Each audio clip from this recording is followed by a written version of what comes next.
w ogóle posiadanie kolekcji 250 zapachów ma jakikolwiek sens? Witam Was, kochani, serdecznie w kolejnym filmie na kanale Perfumowni. I dzisiaj zapraszam Was na dyskusję, bo mam nadzieję, że takowa się odbędzie w komentarzach, oczywiście w sekcji komentarzy.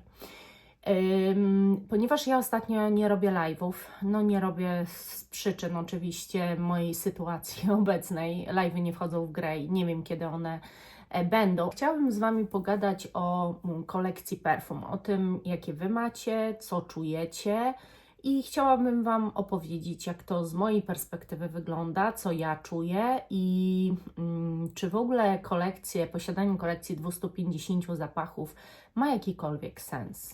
To jest film bez żadnego scenariusza. Ja nie mam wypunktowanych rzeczy, o których bym Wam chciała powiedzieć. Będę mówiła dokładnie to, co czuję i to będą odczucia na dzień dzisiejszy oczywiście. One mogą się zmieniać, ewaluować i one też kiedyś w przeszłości były totalnie inne niż są dzisiaj. Ja z perspektywy czasu i z perspektywy oglądania też kanałów perfumowych muszę Wam powiedzieć, że nie miałabym pewnie potrzeby posiadania tyle zapachów, gdybym nie nagrywała na YouTube. Chociaż z drugiej strony można mieć 50 zapachów i opowiadać o nich na YouTube. Nie trzeba mieć nie wiadomo jakiej kolekcji. Uważam, że moja kolekcja jest i tak w stosunku do niektórych średnia, bo 250 zapachów to wcale też nie jest nie wiadomo jaka, ale też nie jest to mała kolekcja.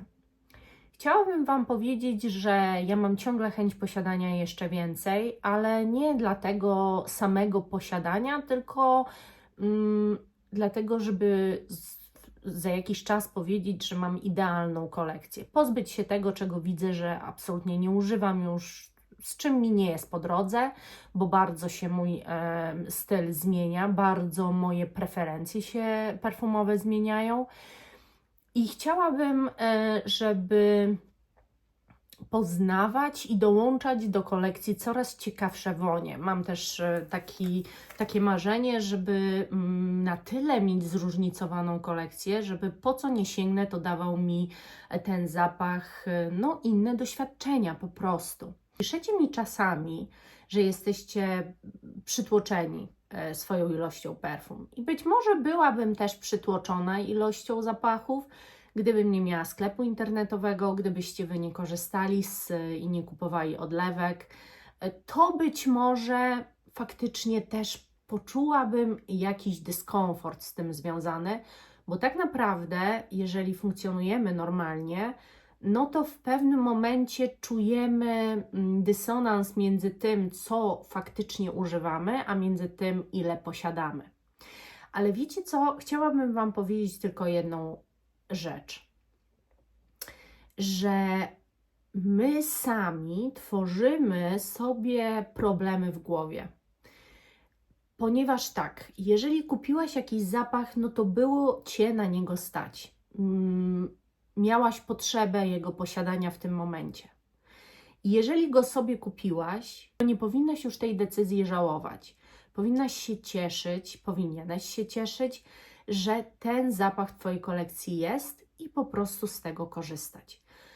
Na szczęście rynek perfumowy jest moim zdaniem o tyle łatwiejszy od kosmetycznego, że naprawdę kupca chętnego bardzo łatwo jest znaleźć. Przynajmniej w naszej szerokości geograficznej, w naszym kraju. Co do kosmetyków, już tak dobrze nie jest, bo o ile jeszcze sypkie może gdzieś tam możemy się pozbyć, to tych kremowych, jak nakupujemy miliona podkładów i już je używaliśmy, to może sprzedamy, a może nie, albo ktoś się trafi z takim kolorem, albo nie. Jest dużo trudniej generalnie. Ale w perfumach nie jest to trudne. Więc zawsze można to sobie w jakiś sposób wytłumaczyć, tylko też nie każdy chce sobie tłumaczyć nadmierny konsumpcjonizm, bo niektórzy też to tak nazywają. Ja mam taki dysonans, słuchajcie, dlatego że z jednej strony uważam, że każda pasja potrzebuje rozwoju. Jeżeli wędkujemy i naszą pasją jest wędkarstwo, to nie znam nikogo, kto wędkuje i kto z czasem nie kupuje coraz lepszego sprzętu, coraz więcej rzeczy, które mu w tym wędkowaniu pomagają, które powodują, że ma lepsze wyniki, bo tak naprawdę wędkarzowi nie zależy na tym, żeby siedzieć cały dzień nad stawem, czy nad jeziorem, czy nad rzeką i po prostu siedzieć, tylko chodzi mu o efekt. On może tę rybę później wypuścić, ale chce ją złapać, bo po to jest się wędkarzem. I tak samo jest z każdą inną pasją. Jeżeli pasjonujecie się czytaniem, książkami, uwielbiacie po prostu to robić i pochłaniacie ogromną ilość tego, to kiedyś było tak, ja wiem, że teraz jest inaczej, teraz można mieć te Kindle i tak dalej, nie trzeba tak tego trzymać, ale kiedyś, jeżeli widać było w domu, że ktoś się książkami pasjonuje, bo miał regały książek i tak na przykład moja mama miała ogrom książek. Moja mama miała 4 całe ściany od góry do dołu w regałach, wypełnione tylko książkami. Chodziła po antykwariatach, kupowała wszędzie, gdzie się dało, na jakichś targach, wszędzie, gdzie się dało, kupowała książki. Mało tego, 90% tych książek miała przeczytane. Ona pochłaniała książki, słuchajcie. Więc czy ona miała wyrzuty sumienia, że ma tyle książek? Nigdy. Przyszedł czas, że potrzebowała pieniędzy, to po prostu jakieś takie mniej fajne książki zaczęła do antykwariatu sprzedawać, żeby było na jedzenie, bo były ciężkie czasy. Ale nigdy nie czuła się tym przytłoczona, cieszyła się, lubiła na nie patrzeć. Wydaje mi się, że takie samobiczowanie się za to, że się ma pasję i że się kupuje perfumy, nie ma sensu, ponieważ każda pasja powoduje jakieś wydatki. Ktoś też może się pasjonować dużo grubszym tematem, jakim jest na przykład motoryzacja i chce posiadać 10 samochodów, które go fascynują i musi dużo więcej uzbierać, a te 10 samochodów jest mu niepotrzebne, bo kiedy ma nimi jeździć? Rzadko je w ogóle wyprowadza, ale chce je mieć. I każdy, kto ma jakąś pasję, zdaje sobie moim zdaniem z tego sprawę. Możecie sobie nakładać oczywiście limity. Ja tego nie robię. I kiedyś na początku miałam taką myśl, że tłumaczyłam sobie, bo nie mam miejsca, gdzie to będę ustawiać. Miejsce se zrobię, miejsce sobie stworzę, dobuduję coś, dowieszam szafek. Nieważne. Pasja jest najważniejsza.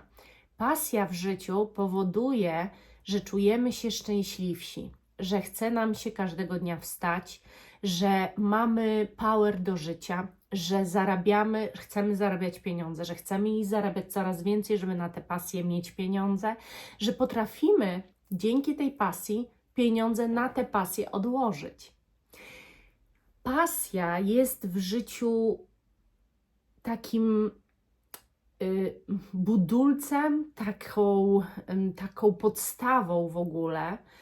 I ja to zrozumiałam dopiero, kiedy te pasje zaczęły się we mnie rozwijać. Ja kiedyś byłam bardzo ubogim człowiekiem, bo nie miałam konkretnej właśnie pasji. Miałam zainteresowania, ale nie pasja.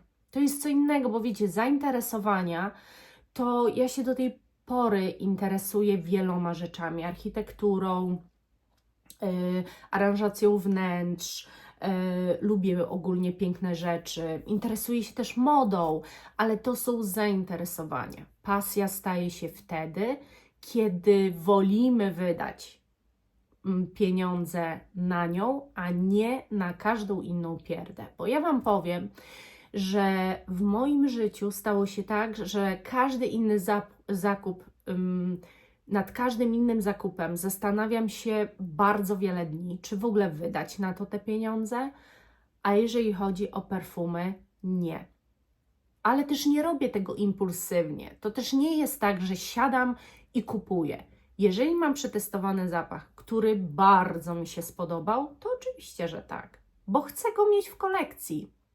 I nie uważam ani, żeby to było coś złego. Ja powtarzam, oczywiście, ja jestem w innej sytuacji niż Wy, ale każdy z Was może stworzyć swój własny sklep internetowy, powiedzmy, na Facebooku, czyli zapisać się do jakiejś grupy i po prostu tworzyć posty i sprzedawać, odlewać, dzielić się tym, co macie.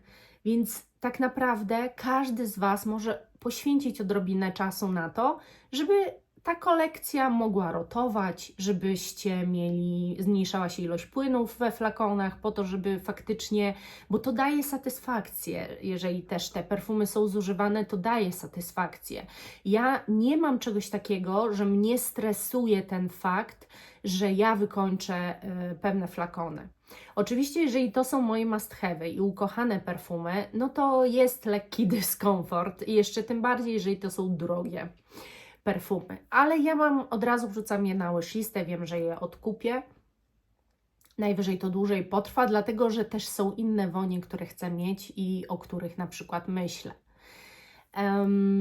Także powiem Wam, że ja nie wiem, chciałabym Wam dodać otuchy i takiego może trochę mojej perspektywy i innego podejścia. Że pamiętajcie o tym, że pasja w życiu jest najważniejsza, jest motorem wszystkiego. Nawet jeżeli Wam się wydaje, że pasja jedyne co robi, to powoduje, że macie coraz mniej pieniędzy, to wbrew pozorom, kiedy się nad tym dobrze zastanowicie, wcale tak nie jest. Ona napędza Was do tego, żebyście tych pieniędzy zarabiali więcej, mieli więcej, też do kombinowania. Perfumy to jest bardzo wdzięczny temat, dlatego że, tak jak mówię, zawsze się możecie podzielić mililitrami. Przeciwnie jest z każdą inną dziedziną, z motoryzacją, chociaż też możecie wynajmować na śluby, jeżeli to są na przykład oldschoolowe jakieś samochody. Też da się na tym w jakiś sposób zarobić i odzyskać część pieniędzy. Ale na wędkarstwie no też możecie łowić ryby i je sprzedawać teoretycznie. W każdej pasji można znaleźć odrobinę jakiegoś takiego żyłki w sumie biznesowej, która doprowadzi do tego, że jakąś część zawsze odzyskacie. I tak starajmy się może o tym myśleć, a niekoniecznie biczować się za to, że kupiliście kolejny flakon, gdzie macie już, nie wiem, 800, bo wiem, że niektórzy z moich widzów i tyle flaszek potrafią mieć. Wiem też, że na YouTubie niektórzy mają po 1000 zapachów. Czy oni się czują przytłoczeni? Nie wydaje mi się, słuchajcie. Dlatego, że tak jak mówię Wam, jeżeli faktycznie jesteście pasjonatami, to nie biczujcie się za tę pasję. Ją po prostu rozwijajcie. A żeby się rozwijać w danej pasji, to czasami nie ma innego wyjścia jak kupowanie. Już nie mówię o flaszkach. Można kupować 1000 odlewek. Wystarczą Wam odlewki i możecie eksplorować ten świat. A to jest jeden z najciekawszych światów sztuki. Też pamiętajcie, że rozwijacie umysł w ten sposób. Rozwijacie nos, rozwijacie nowe doznania, rozwijacie się jako ludzie po prostu. I ja tym filmem chciałam właśnie troszeczkę zdjąć z Was takie brzemię poczucia winy, że czasami słyszę, że nie wiem, mąż to już mi zabrania kolejną flaszkę kupić, albo coś w ten deseń, że już mam tego tyle, po co ja tego tyle? Nie pozwólcie sobie wmówić Waszym drugim połówkom, że Wasza pasja generuje tylko wydatki.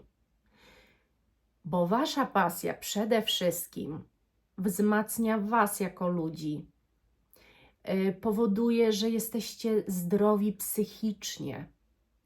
Właśnie brak pasji prowadzi do wielu chorób, słuchajcie. I ja to po prostu widzę w środowisku swoim. Widzę, że trzeba dbać o to, co się kocha. A można kochać i ludzi, i pewien aspekt życia, bez którego byłoby po prostu smutno. Bez perfum nie wyobrażam sobie życia obecnie bez perfum. Wydaje mi się, że bez perfum, czy bez wędkowania, czy bez czytania książek, czy bez motoryzacji i innych pasji, jak malowanie, czy cokolwiek. Życie jest po prostu takie miałkie, trochę nijakie, smutne. Nie dajcie sobie tego odebrać. A kolejna flaszka, skoro ją kupiliście, to było Was na nią stać. A jak nie, to zrobicie wszystko, żeby Was było stać na coraz więcej flaszek. Taka jest prawda. To nie działa odwrotnie. To działa właśnie w ten sposób.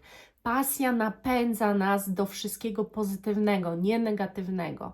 Ona nie powoduje, że nam się zmniejsza portfel. Ona powoduje, że właśnie chce nam się więcej, a przez to mamy więcej. A już nie wspomnę o tym, jakie to są plusy, jeżeli chodzi o zdrowie psychiczne.